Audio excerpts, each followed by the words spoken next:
solve that too, huh? Other than an eradication of interest and an obligatory schedule of payment at the rate of consumption of the related property. Sorry, ladies and gentlemen, there isn't any other solution. So if you can be interested in any other of this other bullshit in ego after I proved solution, shame on you. But you're the reason there is no unity. Oh, we don't like people that scold us. We're changing the channel. Fine. That's okay.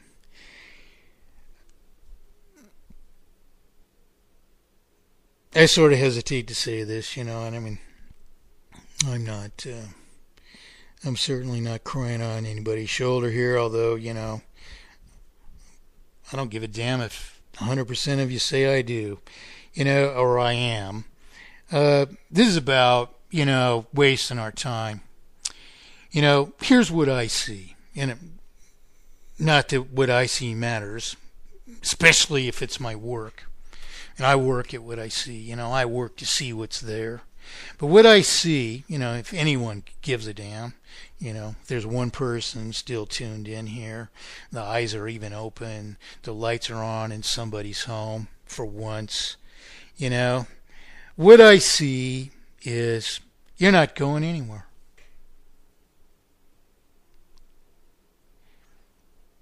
This is something that, I regularly have to come to grips with. It's like, yeah, there's one solution for inflation and deflation.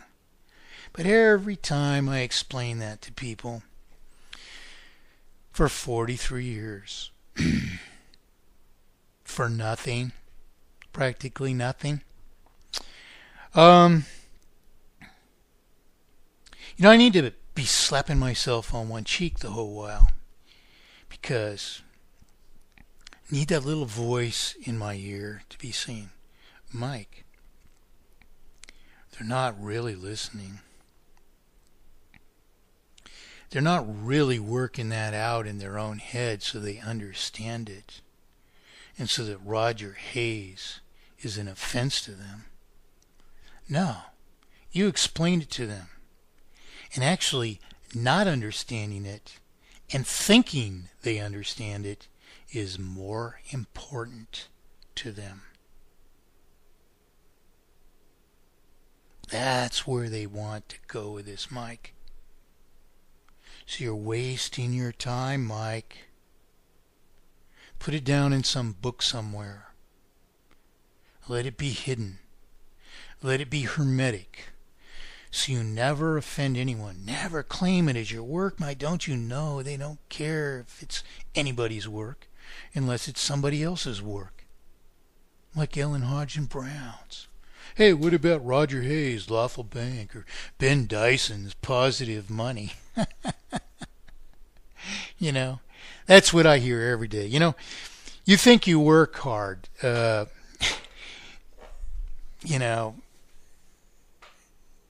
I'm 7 days a week, 15 hours a day at this. Many times I'll get 3 or 4 hours sleep at the most. And after 43 years, all I get is more and more and more and more people writing me, calling me, asking me to account for somebody else's ideas who somehow measure up. Steven Zarlinga, Bill Still, Ellen Hodgson Brown, Ron Paul. Who of these people ever proved solution? And if a proof of solution isn't important to you, because you yourselves are going to compromise its principles for naught. What's the point of all this? That's what I see. I don't see any point at all. you know.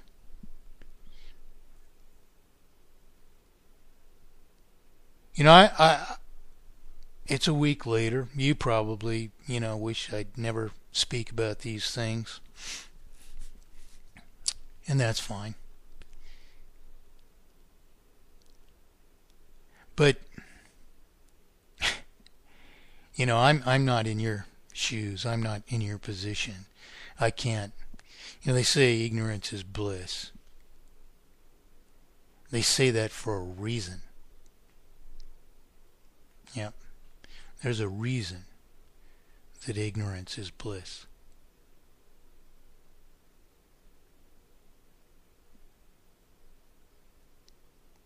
But I'm not going there. I want to know. I want to know good work, and that's how I am.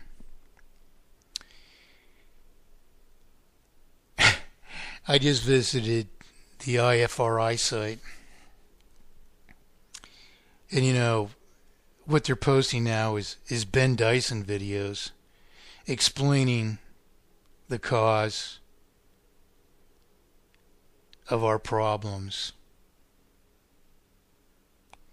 which you even heard me explain in a participation with the IFRI meetings.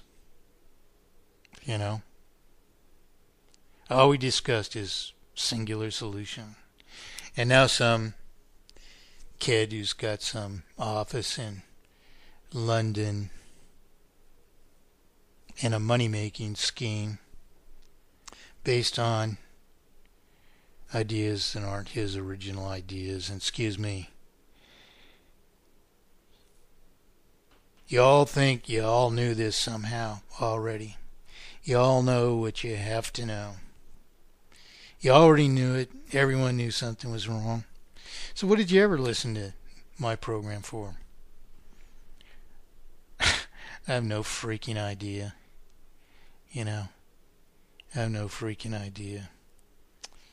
But evidently I ought to be flipping burgers somewhere.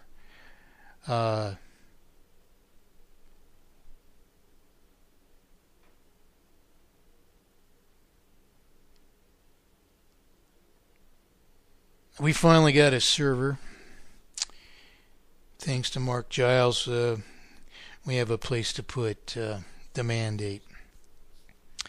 My draft for the mandate has been online for 5 years for input, and of course it's been, not that you want to hear about it, plagiarized countless times, and there are so many instances around the web. It's ridiculous. I've accumulated them. I was going to speak about them. These people are protesting in New York. The people who organize the protests, they're affiliated with Bitcoin, and they want a guaranteed wage regardless of jobs and all kinds of socialist crap like this. I mean, their demands are absolutely incredible. They don't solve anything.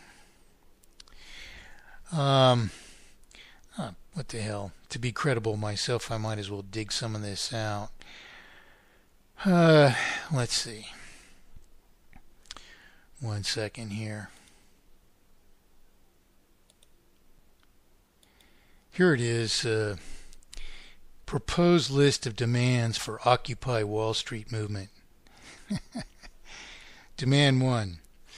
Restoration of the living wage. God, I'm already convinced that Rogers doesn't even, compare to this lawful bank. Or maybe we should have them both together and also have, Ellen Hodgins Bank and Steven Zarlinka's Chicago plan that reduced interest rates to 4 or 5%, of course, which they're below now, and that would have saved us. And and this is another great contribution to this. This is a contribution, according to fellow broadcasters. Even this is a part of the rich environment that we live in. That This is why, if I claim my work should prevail, it's just ego. This stuff about solution.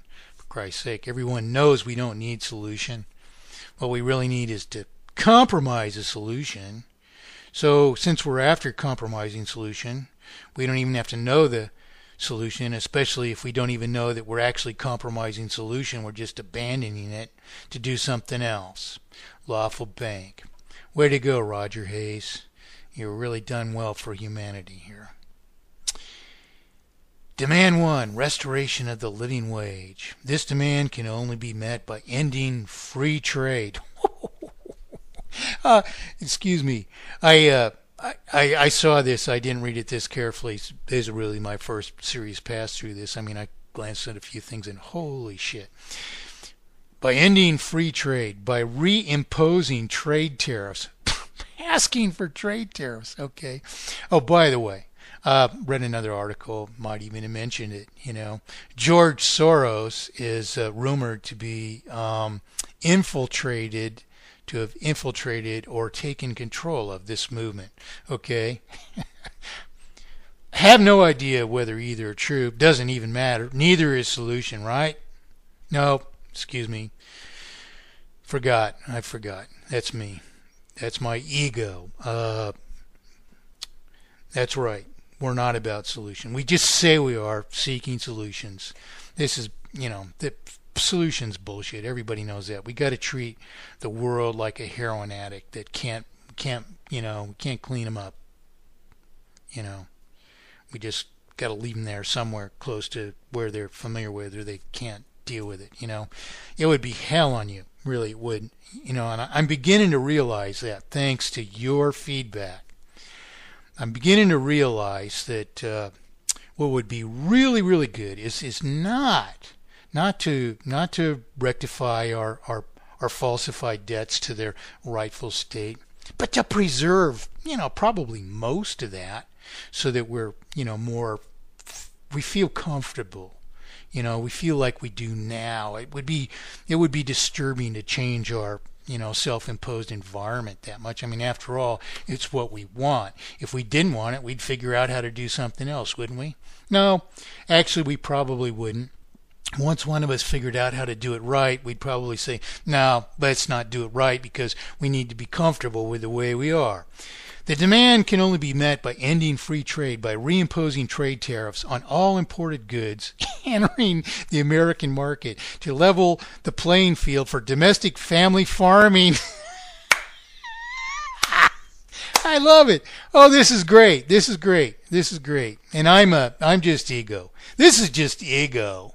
I never make statements like this. I prove what I'm proposing, and that's what you do when you actually teach. This is leading people astray, and it's all ego. By reimposing trade tariffs on all imported goods entering the American market to level the playing field for domestic family farming and domestic manufacturing, as most nations that are dumping cheap products onto the American market have radical wage and environmental regulation advantages. Well, how do you resolve that but mathematically perfected economy? It isn't just environmental regulation and wage advantages, which granted, those are wrong. If they don't have to, clean up the pollution that they create, or they actually, pretend to be free enterprise like we do, and they even exploit their workers to a greater degree than we do. Of course, those are issues. But why did our steel industry why was it destroyed here? Because debts were multiplied upon it which it couldn't afford to service anymore. The obfuscation of the currency is the thing that drives them away. If you want to have these things, mathematically perfected economy was your only solution. But excuse me, no. Solution is not what we have to have some middle ground. Roger Hayes has to be members, and these profits, which mathematically perfected economy doesn't have, these profits of the bank that you own. So great, you get the profits distributed to you. So you get to become the usurer.